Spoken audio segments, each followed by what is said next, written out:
Welcome to Subramani. There is a bias called confirmation bias. Now, most of us try to beat the confirmation bias by picking up a few people who think very differently from us and who maybe, let's suppose I am a growth investor, then I look to some people who are value investors and look at what they are doing, right? So there are times when I look at my portfolio and look at the portfolio of Prashant Jain or Naren Shankaran, and I realize that their portfolios are acting as contrarian to what I am doing. Not always, but there are many times when that happens, which means they are obviously ahead of the curve. I'm still waiting, I'm still not reallocated to those assets in which they have invested. I'm different. So I can afford to do that because I'm invested in both in Naren's funds and in Prashant's fund.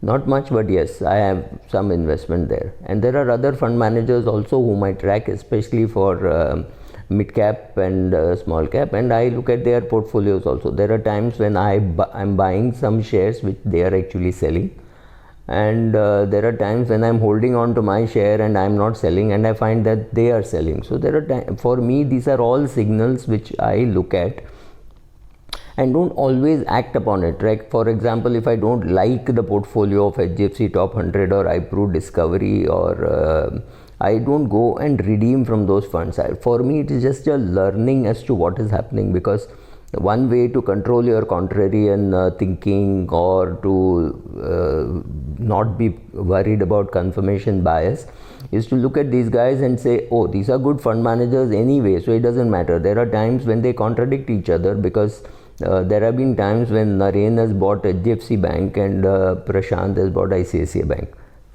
I mean, I wouldn't know why, because I am just going by what they are doing. I cannot ask them why they are doing this, right?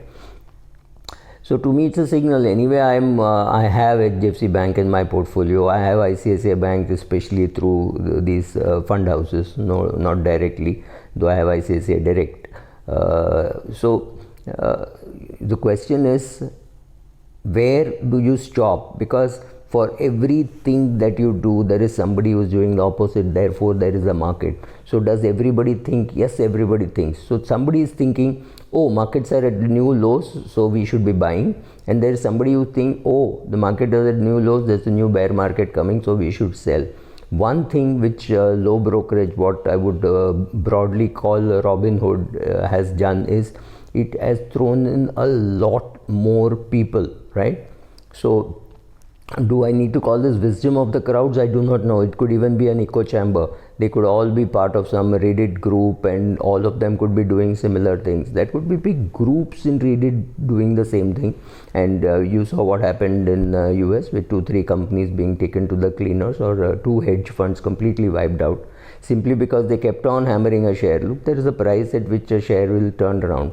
For example, take the case of Tata Power. This share used to be at 200 rupees for a long period of time.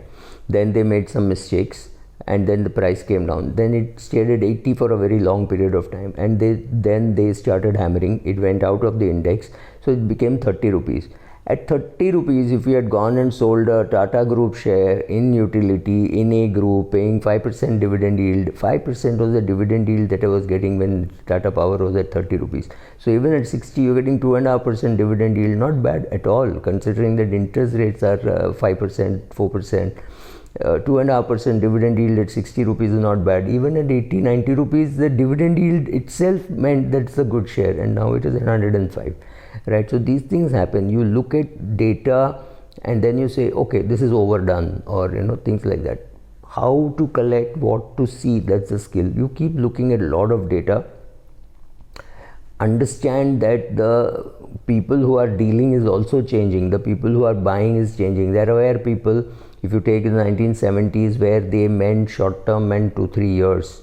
Long term meant 15-20 years, but today people are buying and selling in minutes. I know traders who wouldn't keep an open position beyond half an hour, right?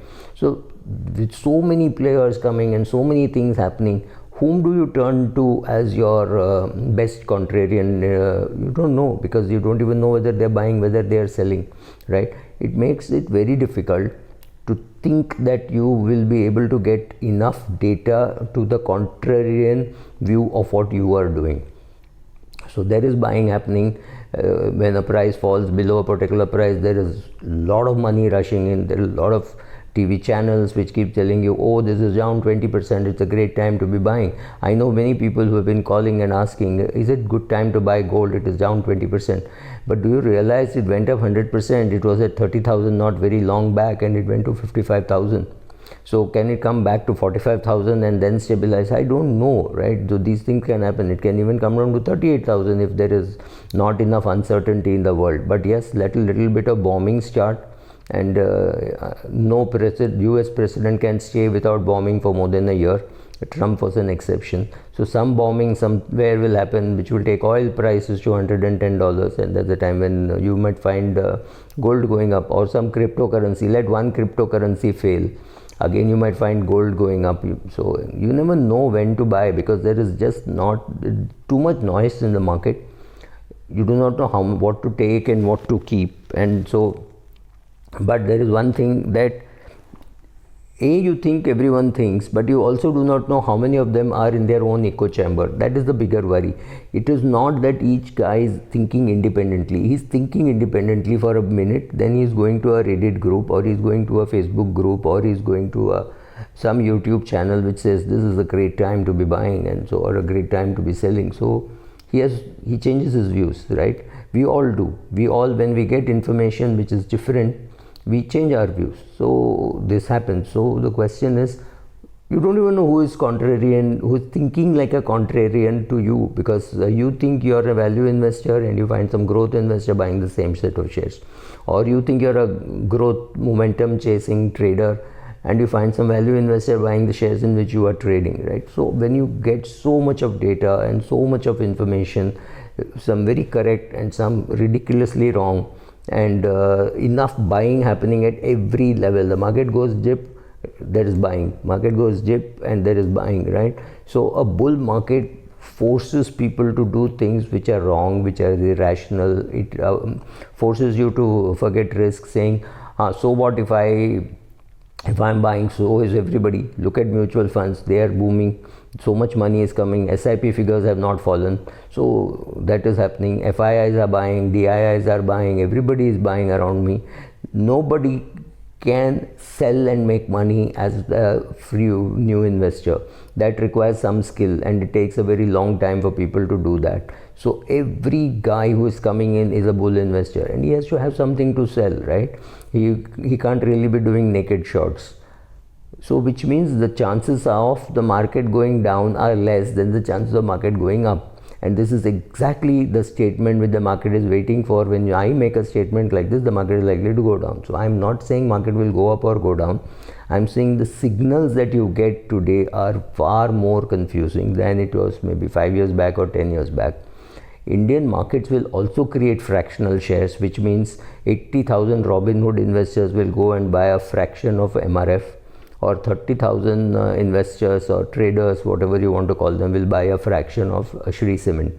Now, these are shares where you never thought somebody could come in very easily, because any guy who goes and buys would buy 5 shares or 10 shares. So 5 shares into 80,000 is 4 lakhs, which meant a slightly higher level investor coming in than the Robinhood investor, because you have to stay in for a long period of time.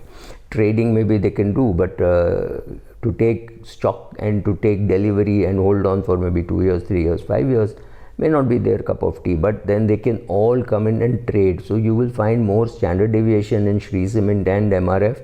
The way could be up, way could be down. I'm not getting in. Largely when new players come, the standard deviation will go up. Good chance that it will remain at a high price. But all these things are happening. So remember, even if you're getting information about contrarian deals by very renowned investors, don't be sure that they're going to do that as a long-term strategy. You need to know what they're doing on an hour-to-hour basis to be able to follow them. Yes, for me, a broad indicator of which sectors they're looking at, that is useful, but it is completely irrelevant on a company-to-company basis, because I don't know the minds of those people. I cannot call up and ask every day, why have you done this and why have you not done this, right? So understand all this before you become a trader or an investor, right? Thank you.